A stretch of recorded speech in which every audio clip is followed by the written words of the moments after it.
Food Chain seems to me like a deck that I'd be pretty favored against. Well, both of these decks are fair combo decks, and in that sense, I think High Tide generally has the advantage there.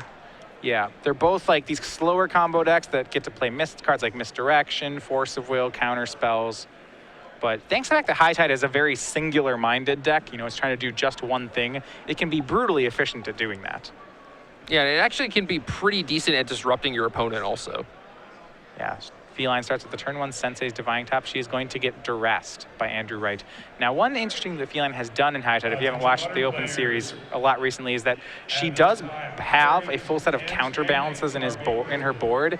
And in a control mirror like this might be where you'd see her board them in to go with her Divining Tops. Yeah, it's entirely possible. I mean, I'm not sure how much Andrew knows about her deck list. I feel like it is pretty static from tournament to tournament. However, Andrew does have access to 3 Abrupt Decays in the main deck, so if he wants to, he has access to something that could potentially break up Counterbalance. Yeah. He's going to duress. He takes a High Tide out of her hand. That leaves her with an Island, a Divining Top, a Brainstorm, and a Candlestick. She draws the turn and is going to play an Island. Candlestick, one of those cards that is really good in your fast combos, but if you're playing a positional like blue mirror, it's actually a pretty weak draw in the deck. Right, it doesn't really do anything except for the turn that you want to kill them, right? Yeah, the turn you want, it makes your combos bigger, it makes them less likely to fail. You maybe can do them for more mana. There's a lot of good things about it, but it is one of it doesn't win a counter war. And you see Feline now playing that counterbalance, and we'll see just how good this is. Has Andrew left in his Abrupt Decays? Well, this is game 3. There's the potential that he saw them in game 2 also, so maybe he knows. Yeah, and once again, I think High Tide isn't going to lock people with counterbalance the same way that Miracles does. It's going to get a lot of value out of it, you know, not to be mistaken, but... Yeah, I feel like with this card, you just want to counter the duresses. You know, you want to stop him from playing any sort of like Deathrite Shamans, which is a card that he actually has in his hand. Maybe you can stop them manipulate fates. Yeah, I mean, that's the best part of counter top is that you always have a 1-drop to counter. Right.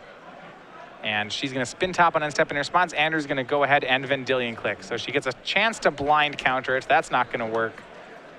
And there's kind of a double whammy here is that he gets to look at her hand, take one, and put it on the bottom, and force her to draw another Candlestick. But he's going to put away Candlestick to get her to draw a Candlestick. So I will say when playing High Tide, this is one thing that I've noticed. If players have not played a lot against High Tide, I think you often see the mistake that people think the Candlestick is way more important than it is. Yeah.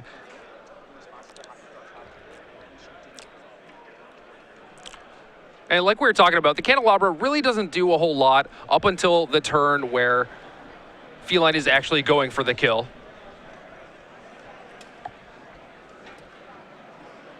Right, and it's like, if you're going to do this thing, if High Tide's doing a thing where they're like sitting behind countertop, I don't think Candelabra is a very important card to them. Yeah, probably not. I mean, you saw Feline with an excess top in her hand, holding on to that. Like, she had an opportunity to actually run that out there and cast it, but she basically just wants to brainstorm that back to the top of the deck. And I think she probably wanted to do that with Candelabra too, where it's like, you don't actually need Candelabra to go off. You would rather have some other draw spell. Right. If I had the Candelabra in my hand, I wouldn't cast it. I would just like wait till I had a fetch line and brainstorm the thing away. Right. There is a little bit of judge call right here. If you went back to the turn on the Vendilion Click, she'd activated a top, and the Vendilion Click was cast in response to the trigger. They resolved the V-Click, and then she went ahead and took her next turn and drew a card and didn't resolve the top activation. Right. I do think the resolution for that is that Feline just does not get her top activation. Yeah, they're not going to back it up. There is a warning issued to the players for missing a trigger. Well, it's missing an activated ability that was already on the stack. Right. So it's not a missed trigger. It's I don't know the official word for it. But the result is it's a warning, and she doesn't get to look at the top 3. And looking at the top 3 now, she's going to pop the top here. And that's going to counter the Deathrite Shaman. Did it clear the way for something else? No. And what is the advantage to running out a Deathrite there into the Divining Top? If that is all you have, if you're all in on Vendilion Click and you have Deathrite Shaman and Air, you can present that as kind of a test spell, and your first reaction was, okay, so what does he have to follow this up with? Exactly. But yeah, you make Feline think about that. It's like, well, maybe he's actually going to play like a really good 2-drop, and maybe I want to stop that somehow. So like maybe you just let the Deathrite Shaman sit there. You think you can beat the Deathrite, you're worried about something else maybe. And here, Feline's going to cast Snap on Vendilion Click. It's an interesting thing. Normally you wouldn't want to give someone back the Vendilion Click. We'll see what she's up to here. I feel like this might be one of those things where she found a 3 with counterbalance and is trying to counter it on the way back down, or at least just buy herself some more time. Yeah, I wouldn't be too surprised. That's my reaction as well. And we'll see if Andrew wants to fight over this. He can, because Feline can't, you know, she's tapping out here. It's only a momentary tap out. Once the snap resolves, she gets 2 mana back. It's part of that whole Urza cycle of cards, you know, the free spells cycle. They pay for themselves. That was a fun cycle, right? That's completely balanced, right? Spells costing 0. That's like, there's no way to break that. You just have a threshold where you need 2 mana in play. What's wrong with Frantic Search? Why can't we play Frantic Search in Legacy? It would be pretty good in High Tide. That was my first. I was like, man, if we could play that card in Legacy, it would be really good in High Tide. Oh, I get to draw 2, discard 2, make some mana for 0. Yeah, I'm in the market for that. I could get behind that spell. So the snap resolves. Andrew goes back to his turn. He's going to cast Duress. It looks like he's assuming there's a 3 on top of the deck. You see, he didn't try to end step the Vendilion Click there. Right. And leading with Duress is pretty nice because if there is a 3 on top and Feline wants to protect her hand, she's going to have to put the top on top, and then Andrew will be free to resolve this Vendilion Click. Yeah, Candlestick, because she shuffles the top, shows a Candlestick. That's going to counter the Duress. Does have another blue open. You have to think there's a 3 still waiting there. There is a nice thing that he can make Feline draw this Candlestick, which she can't be like too much. She draws a Candlestick. He's going to go for Vendilion Click. She, in return, casts Brainstorm. And there's going to be a 3 on top. It's Wipe Away. So that's what she was up to. Her last card in hand was a Wipe Away, which she got to Brainstorm back. Right. And more importantly, she gets a fetch land here. She decided to keep the second Candlestick as well. She has another top here, you see. Has a fetch land, has choosing not to crack it yet. Maybe actually wants to draw the Wipe Away. She's got a lot of tools here, but she's really taking her time going for the kill. Yeah, I mean, you have top counterbalance set up. Your opponent's not doing too much.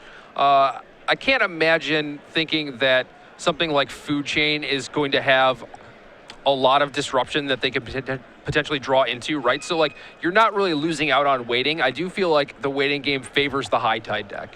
Yeah, I mean, absolutely. Like I said, when you're playing High Tide, if you can get every game to last until turn 8, like, you're probably a favorite against almost everything. Eventually, they have to kill you because you're playing only blue cards, and blue cards are great generic answers. Right. He went for a Baleful Strix, but she was able to get a Merchant Scroll on top, this time for counterbalance to take care of that one. And I want to kind of just pick your brain a little bit about counterbalance being used in this way. You know, this is, like, we see this before, you know, it almost felt like she's locked him out of the game, but she hasn't. This is like not where you would normally see counterbalance. It's doing something a little different. I think the last time we saw top counterbalance used in this way was in the Hulk Flash deck from Grand Prix Columbus circa like 2007. So the really broke one that got banned. Right, the one that Steve Saden won the tournament with. Yeah. And it was this really fast combo deck that could kill you on turn 1, but it also featured top counterbalance to do this sort of thing where, like, you can kind of protect yourself. It was good in the mirror matches, and you already have top. You kind of want something like top in your deck to get around all this disruption, all these duresses, like either float a good card or use it to find some good cards after your hand has been disrupted. Yeah. What a great format where you can have a combo deck that not only does it kill on turn 1, but it also gets to play countertop. Right. Like, it's a great deck. Feline now sitting behind her counterspell wall. She's going to start resolving these Merchant Scrolls. First one's going to go ahead and get herself a High Tide. You see she has 2 uncracked fetches, 2 tops, a counterbalance. She has plenty of control with this counterbalance, and you're just setting up the slow combo. I would expect that before she decides to win, she's going to have like a High Tide, a Spiral, and maybe like a Flusterstorm and a Pact or something like that. I would expect her to have a lot of disruption because, again, she's not under any pressure. She can sit back and sculpt her hand to the best of her ability, and there's not a whole lot Andrew can actually do about it. And Preordain is the first spell cast here. Both bottom and drawing. She's sitting on that high tide there. She already has Spiral and Tide in her hand and another Candlestick, but why, what's the rush? And she's gonna crack one of the fetch lands, it looks like here.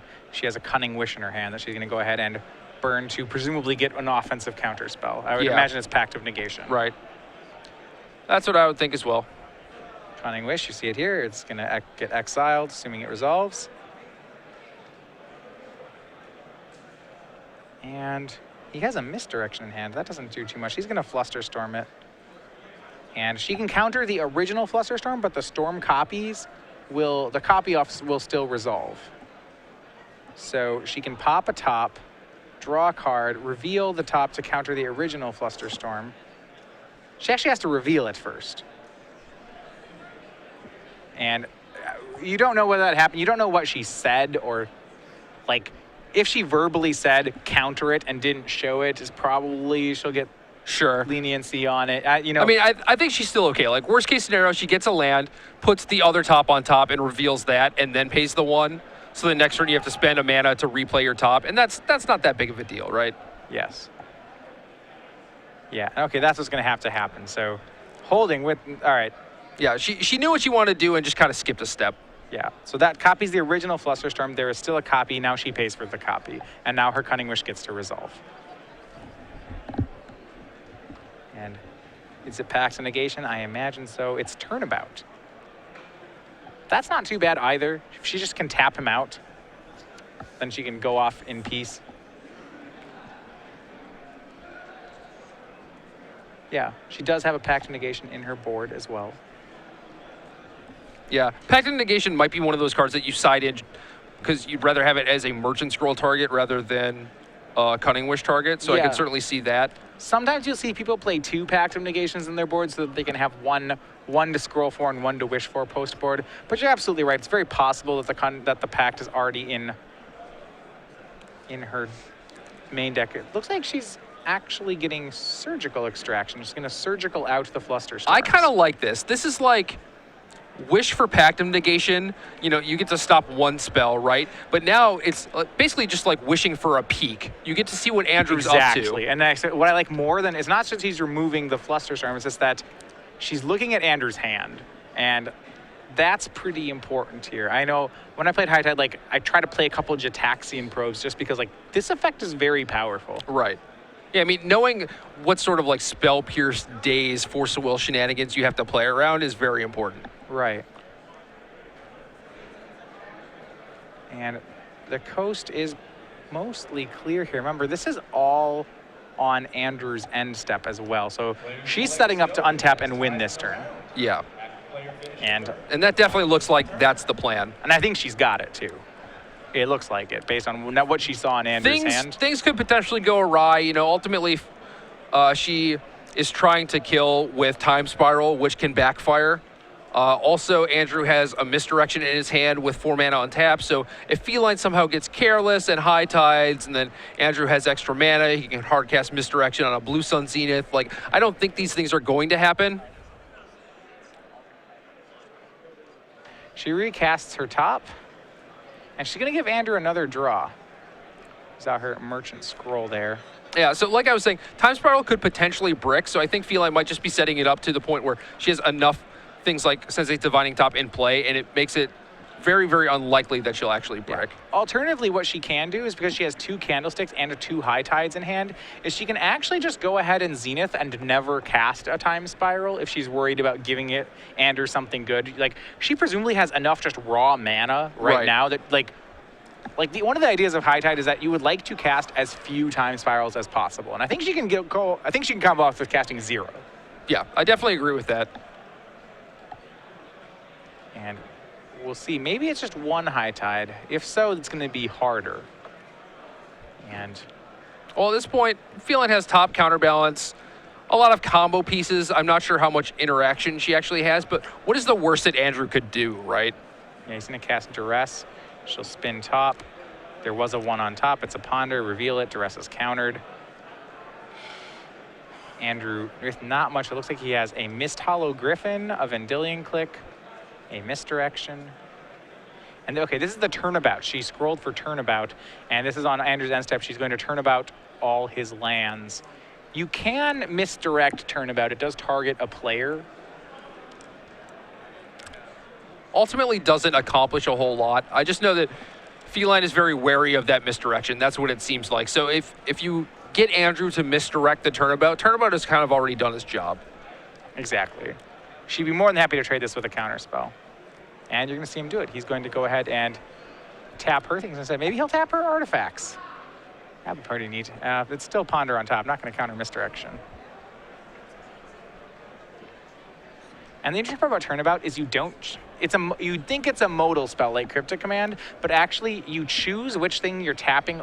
You choose whether you're tapping or untapping, and which thing you're doing it to on resolution, right, not when you declare the spell. Yeah, so you can misdirect it, and it's like, okay, I'll untap my stuff.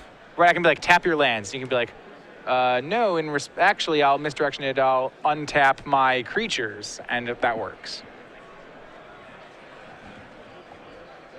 You get to redo the whole spell.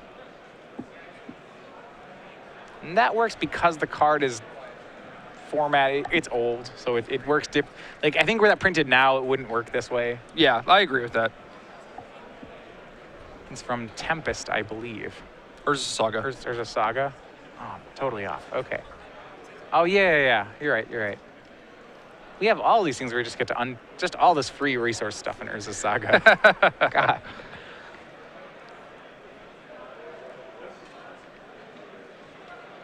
And Vendilion Click targets her. She has 3 spirals and a High Tide. He puts the High Tide on the bottom. Thought there were more High Tides, but no, it was just a bunch of spirals. Untap her lands. So, like, this is a pretty bad hand she's left with, but at 13 with countertop in play, you still have to think she's doing just fine. She spins Divining Top here. Let's see, Ponder was the draw for the turn. And we've drawn another cantrip of sorts. We'll start with the Ponder, see what the top 3 are. If we can, she really just needs to find another High Tide. The Brainstorm would be the ideal draw. She finds Force of Will. So right now she has Force of Will, Wipe Away, Spiral, and Candlestick. She's going to wipe away the Vendilion Click. Looking like she's planning to force it on the way back down. Potentially. Also, maybe just buying more time. Yeah, maybe she has a 3 on top as well. He's going to cast the Vendilion Click. Yeah, she shows Cunning Wish. Okay.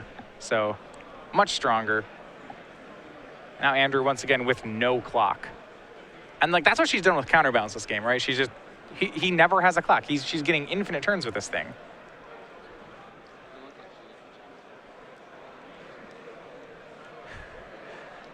And, yeah, she did reveal the Cunning Wish there.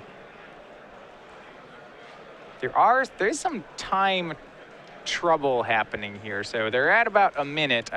We'll see if they have an extension or whatnot. There was a judge call earlier, so I wouldn't be surprised if they do. Yeah.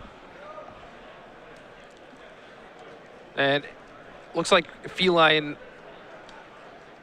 is still just setting up here. Yep.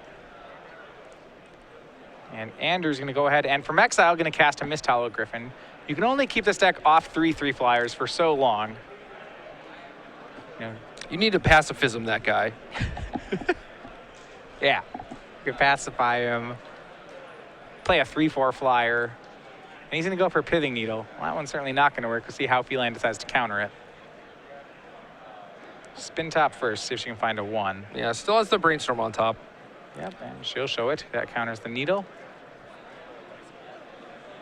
And back to her.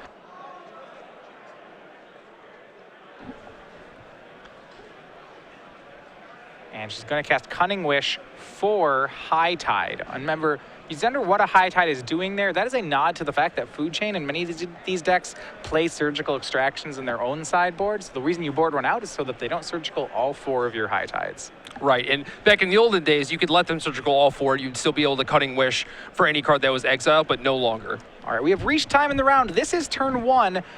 From Feline side, I don't foresee this being too much of a problem. She'll probably go off on turn 5, maybe turn 3 if she's No, it looks feeling like really she's just doing ambitious. it now. All right, we're gonna start on high tide. That, remember, as we've seen before, that die indicates that islands are tapping for 2. She's going to run out lots of cards here. It is another counterbalance, another candelabra, and she's gonna go ahead and cast Time Spiral, untapping, getting ready to untap 6 lands, well, 5 lands it looks like, and have a candlestick still left. Looks like there's 8 mana floating over the top. It's a pretty good place to be. Draw 7, you have top to look at 3 more. Draw 7 with top and 2 counterbalances for whatever your opponent draws into. Your opponent is tapped out. You have 8 mana. Your Mylan's tapped for 2. You have 5 of them in a candlestick. It's not guaranteed, but it's pretty close. Yeah, like I said earlier, I have never fizzled off a Time Spiral personally, and I would be very shocked to see Feline do that. I have fizzled off a Time Spiral before. I've had the honor. You're just unlucky. It was fine. I won the next turn. That's a rarity. The hand was still good. It just couldn't win. Okay. I try, have I fizzled off like 5 lands? No. It's like when you go for the 3 land spirals, sometimes you can't get there. But you still get to end the turn with like a couple Force of Wills and like another spiral that you just couldn't cast. So usually things are fine. Sure. And you see her new hand here, and actually because of, you see a Surgical Extraction in it. She did wish for that earlier, so it's now part of her deck, so when she reshuffles. Yeah, it's like, oh, what's this doing here? Yeah. Absolutely. 3rd Candlestick hits play. Now we might get to see the spicy play of turnabout untapping my artifacts. That's one of my favorite ones. Just to make a zillion mana. Yeah, Turnabout does have a bunch of modes. Yep. And sometimes, normally you're just like, okay, high tide, turnabout my lands, but once you do have enough high tides going and enough candelabras in play, turnabouting your own candelabras makes a ton of mana. Yeah. I think my favorite interaction is if you ever play turnabout against a high tide player, say if you misdirection it at them, like there's this weird interaction where if I have a candlestick and lands in play, like you have to tap, like you get this weird interaction where if you're like, okay, I'll float 4 mana, and then you're like, okay, that's fine. Tap your artifacts. Right, exactly. Yeah, I've done that in the high tide mirror. So instead, what the correct play for the high tide player to do is to say I'll float half my mana. Right. Which seems really bizarre. And we see a ton more mana, a large Blue Sun Zenith. She's going to leave all her lands untapped, but tap all her candlesticks to draw what I can only imagine is a lot of cards. We'll get an exact count on that one in a second. It's most likely enough cards. And we are on to the formality part of it. It's like 15 or so. Okay. 18. Yeah, that should probably do it. I would think so. There's probably a turnabout in there, so she probably has a million mana now. We see a Merchant Scroll, a Surgical, a lot of lands, another High Tide, a Snap, a Turnabout. Yeah, that is the Turnabout. She's going to first cast some more High Tides. So the tide has risen up to 4. Plays a top. Taps that 4 to snap the Mist Hollow Griffin, untapping 2 lands. She has 5 mana still floating. Cast Preordain. She doesn't have the win con yet. She has to refine the Blue Sun Zenith. But once she does Turnabout, untapping all her candles should make enough mana to Zenith Andrew for 60. Oh, yeah. And then some, I'm sure. Yeah. If he was playing EDH, he'd still probably be dead.